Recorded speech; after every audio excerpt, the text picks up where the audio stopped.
देश के अलग अलग हिस्सों में हुए हादसों से लोग सहमे हुए हैं और अभी अहमदाबाद प्लेन क्रैश की खबर की जांच चल ही रही है और शवों की पहचान की ही जा रही है। इसी बीच अन्य कुछ घटनाओं को लेकर अब सवाल उठने लगे हैं। लखनऊ में सऊदी एयरलाइन के एक विमान से चिंगारी निकलने से हड़कंप मच गया।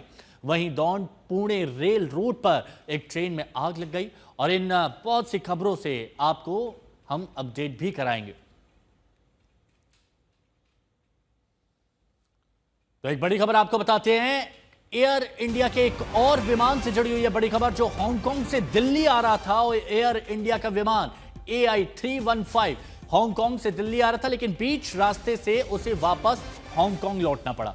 जानकारी के मुताबिक पायलट को अंदेशा हुआ कि विमान में कोई तकनीकी खराबी थी। गनीमत यह रही कि विमान की हांगकांग में सही सलामत लैंडिंग हो गई है। आपको बता दें कि यह भी बोइंग 7878 ड्रीम लाइनर विमान था जो कुछ वक्त पहले दुर्घटनाग्रस्त हुआ था अहमदाबाद के मेगानी में टेक ऑफ करते ही। और एक बार फिर से अहमदाबाद हादसे के बाद जब बोइंग 7878 ड्रीम लाइनर विमान हांगकांग से दिल्ली की ओर आ रहा था, कोई तकनीकी खराबी का अंदेशा पायलट को होता है और उसी वक्त सूचित किया जाता है और फिर दिल्ली में लैंडिंग नहीं होती है, वापस हांगकांग में सही सलामत लैंडिंग हो गई। ये अच्छी बात है। यात्रियों से भरा ये विमान कुछ वक्त के लिए यात्री परेशान भी थे और इस खबर ने भी चिंता बढ़ा दी है। विमान में तकनीकी खराबी आई थी, अब जिसकी जांच पड़ताल गहनता के साथ की जा रही है। प्रणय उपाध्याय हमारे सहयोगी हमारे साथ जुड़ चुके हैं। प्रणय, ये बताया जा रहा है कि हांगकांग में सुरक्षित इस विमान की लैंडिंग हो चुकी है, यानी एक बड़ा हादसा टल गया। बिल्कुल हिमांशु, राहत की बात यह है कि इस विमान की सुरक्षित लैंडिंग हो चुकी है हांगकांग के अंदर और पायलट ने मिड एयर जो है टेक्निकल स्नैग जो है वो समय रहते आइडेंटिफाई कर लिया। आगे बढ़ने की बजाय पायलट ने एक समझदारी भरा ये फैसला लिया कि उससे वापस हांगकांग एयरपोर्ट के ऊपर उतारा जाए जब तक कि ये जांच नहीं हो जाती, ताकि इसे एक बार फिर से फिट टू फ्लाई सर्टिफिकेट नहीं मिल जाता है, क्योंकि ये टेक्निकल स्नैग जो है ये आगे की फ्लाइट के लिए जो है वो नुकसानदेह हो सकता था, ये चिंता बढ़ा सकता था। इसलिए जो है पायलट की तरफ से एक सूझबूझ का फैसला आप इसे कह सकते हैं। लेकिन बड़ा सवाल ये खड़ा हो रहा है कि बीते कुछ दिनों के दौरान जिस तरीके की घटनाएं, जिस तरीके के वाकये सामने आ रहे हैं, खासतौर पर अहमदाबाद में हुए विमान हादसे के बाद से, वो कई गंभीर सवाल खड़े करते हैं, खासतौर पर जो सिविल एविएशन में और ये जो एयर इंडिया का फ्लीट है, इस फ्लीट को लेकर बहुत सारे सवाल उठ रहे हैं। ऐसे में जबकि DGCA की तरफ से ये कहा गया है कि जो 787 टाइप 8 का जो ड्रीम लाइनर फ्लीट है उसकी जांच होगी, क्या उसके अंदर कोई खामी है, कोई तकनीकी दिक्कत उसके अंदर आ रही है। लेकिन उसके बाद एक बार फिर यही वो विमान, यही वो ड्रीम लाइनर 787 टाइप 8 जिसके अंदर हांगकांग से दिल्ली आने के रास्ते के अंदर भी इस तरीके की जो रिपोर्ट है वो सामने आई है। फिलहाल राहत की बात यह है कि सभी यात्री सुरक्षित हैं। विमान का इस समय जो है परीक्षण और जांच ये जो भी है था वो जब चल रही सरकार है। की तरफ से गाइडलाइन जारी कर दी गई है कि 15 तारीख के बाद हर एक विमान का चेक ऑफ से पहले गहनता के साथ चेकिंग की जाएगी। शुक्रिया प्रणय आपका हमारे साथ जुड़ने के लिए। तो विमानों को लेकर आ रही चिंताजनक खबरों के बीच एक खबर लखनऊ से भी आ रही है।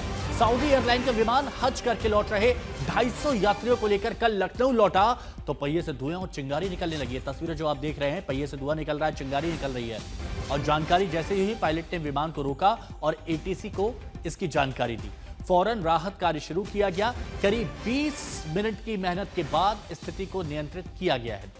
हालांकि गनीमत यह रही कि सारे यात्री सुरक्षित निकाल लिए गए, लेकिन प्लेन की खामी अब तक दूर नहीं की जा सकी है और सऊदी का ये विमान अब भी लखनऊ के चौधरी चरण सिंह एयरपोर्ट पर खड़ा हुआ है।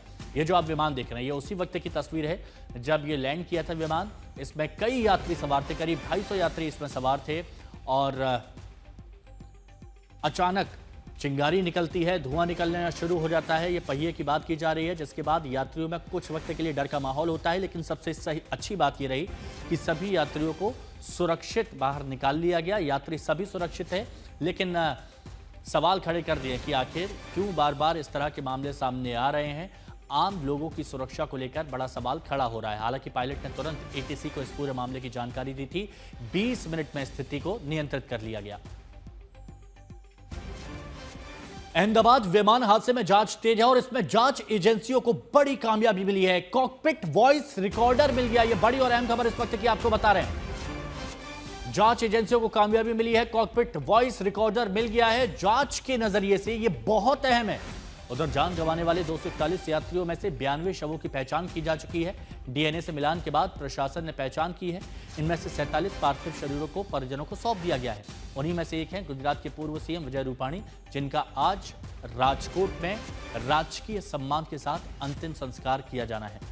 इस अंतिम संस्कार में केंद्रीय गृह मंत्री अमित शाह भी शामिल होने वाले हैं। गृह मंत्री पूर्व मुख्यमंत्री के अंतिम दर्शन के लिए उनके घर जाएंगे और गुजरात के मुख्यमंत्री भूपेंद्र पटेल, केंद्रीय मंत्री बीजेपी अध्यक्ष CR पाटिल मौजूद रहेंगे। पूरे राजकीय सम्मान के साथ गुजरात के पूर्व मुख्यमंत्री को अंतिम विदाई दी जाएगी। हालांकि ये बड़ी खबर है कि कॉकपिट रिकॉर्डर मिल गया है। इस दौरान कॉकपिट में क्या क्या आवाज़ें आई, क्या क्या गतिविधि हुई, वो सब रिकॉर्ड होता है। पायलट की तरफ से आखिर में क्या कुछ कहा गया था, जब इमरजेंसी कंडीशन आई थी, जब मेडे का कॉल किया गया था, तो उस वक्त क्या चल रहा था कॉकपिट में, ये सब रिकॉर्ड हुआ होगा और इसकी सारी जानकारी भी मिलेगी। तो विमान हादसे के 4 दिन अहम जांच, उसके बारे में आपको बता रहे। डीएनए की जांच हुई, 12 टीमें इसमें लगी हुई हैं। अब तक 92 शवों की पहचान कर ली गई है और यह भी बताया जा रहा है कि 47 पार्थिव शरीर उनके परिजनों को सौंप दिए गए हैं। अब कामयाबी क्या मिली है जांच में?